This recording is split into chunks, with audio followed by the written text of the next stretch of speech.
नमस्कार जय जगन्नाथ। आज आम देखा सुभद्रा शक्ति अंतर्गत ब्लॉक स्तरीय पारंपरिक खाद्य प्रतियोगितार दृश्य। ए दृश्य हूँ मयूरभंज जिला बांगिरपोशी ब्लॉक दृश्य जोठारे ब्लॉक स्तरीय खाद्य प्रतियोगिता होइछि। आउ एथिरे भाग नहीं विभिन्न भौणी माने, विभिन्न एसएचजी माँ माने, सरकारी कर्मचारी तथा जनप्रतिनिधि समस्त को लेकिन ए कार्यक्रम अनुष्ठित होइतिला। एही कार्यक्रम रे मुख्य अतिथि भाव में जोग देइथिले बांगिरपोशी विधायिका संजली मुर्मू मैडम, ता सहित तहसीलदार बांगिरपोशी, बीडीओ बांगिरपोशी, सीडीपीओ बांगिरपोशी, बीईओ बांगिरपोशी आउ अन्य लाइन डिपार्टमेंट समस्त ऑफिसर माने उपस्थित थिले। सर्वप्रथमे एसएचजी माँ मानकु एही कार्यक्रम लक्ष्य और उद्देश्य विषय रे सचेतन कर जाइतिला। आउ तापरे सामाने लागि पड़िथिले कंपटीशन रे। माँ माने समस्ते इंडिविजुअल चूल्हा आउ गैस को व्यवहार करथिले। घरु सबु रसोई सामग्री नेकी आस्तिले आउ बास्ना रे चतुर्दिग मोहके उठितिला।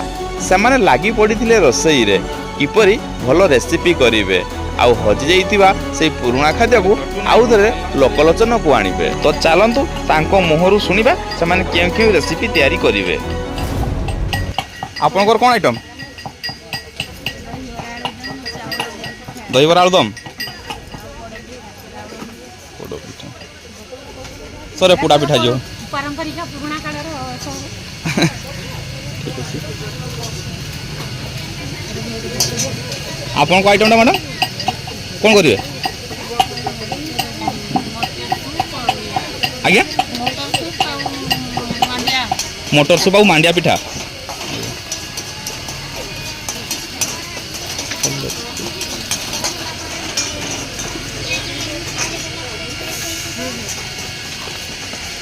आपन छेना खीरी छेना आनी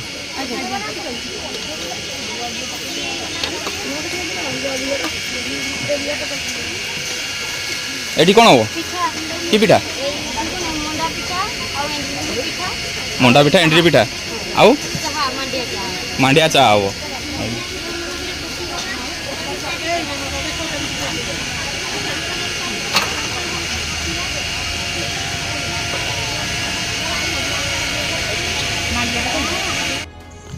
या भितर पाखापाखि 1.5 घंटा सरी आउ अध घंटा भितर समस्त रेसिपी प्राय कंप्लीट हो। बहुत जन वर्तमान सुधा रेसिपी कंप्लीट कर छिड़ा होती आउ खूब सुंदर भाव में या सजाई। आउ जदि देखिए से खूब सुंदर परिष्कार और परिच्छन्नतार सहित ये रोषे को कर बहुत डिसिप्लिन रे अच्छा।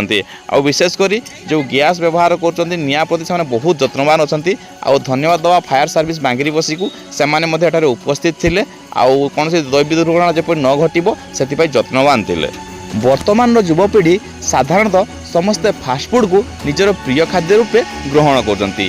ठीक यही समय रे यही पारंपरिक खाद्य प्रतियोगिता निश्चित भाव में सेमानको ऊपर किछि परिवर्तन आनिबो और सेमाने फेरी आसिबे से पारंपरिक खाद्य को जहाँ शरीर पाई, मन पाई और परिवेश पाई निश्चित भाव में स्वास्थ्यकर। यही कार्यक्रम विशेष कथा यही कि जे एसएचजी माँ माने एपरी किछि खाद्य परिवेषण करथिले जो थी कि प्रत्येक गरीब घर लोक मैंने से खाद्य को प्रस्तुत करें एवं से खाद्य रे बहुत सारा परिमाण रे न्यूट्रिशन और विटामिन सारा रही जहाँकि प्रत्येक घरे अत्यंत दरकारी और उपयोगी होता है। विशेषकर गर्भवती माँ छोट छुआ यह अतीव गुरुत्वपूर्ण खाद्य हिसाब से ग्रहण कर तो निश्चित भाव में प्रत्येक यह एक उदाहरण साजिला। वर्तमान चलतु देखा से मैंने क्यों खाद्य प्रस्तुत करते ताहार एक झलक।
एहापर आसीथिला मार्किंग समय।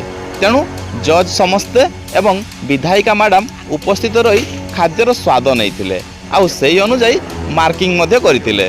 और जो माने अधिक मार्क रखिथिले सेमानंकु सेठारे प्रथम और द्वितीय भाव में विवेचना करा जायतिला आउ सेमानंकु अर्थ राशि पुरस्कार दिया जायतिला। एही पुरस्कार राशि रे जे प्रथम स्थान अधिकार करथिले तांको 5000 टंका, जे द्वितीय स्थान अधिकार करथिले तांको 4000 टंका एवं भाग नैथिबा समस्त एसएचजी मेंबर रु 2 जनंकु सर्टिफिकेट प्रदान कराइथिला। एहा मध्य सत्य जे एसएचजी माँ माने एते स्वादिष्ट खाद्य करथिले जे जज मानंकु प्रथम आउ द्वितीय स्थान बाछिया पई बहुत कठिन परिश्रम करिया को पड़िथिला। समस्त खाद्य खूब स्वादिष्ट थिला आउ विधायिका मैडम मध्य एहा ही कहिथिले।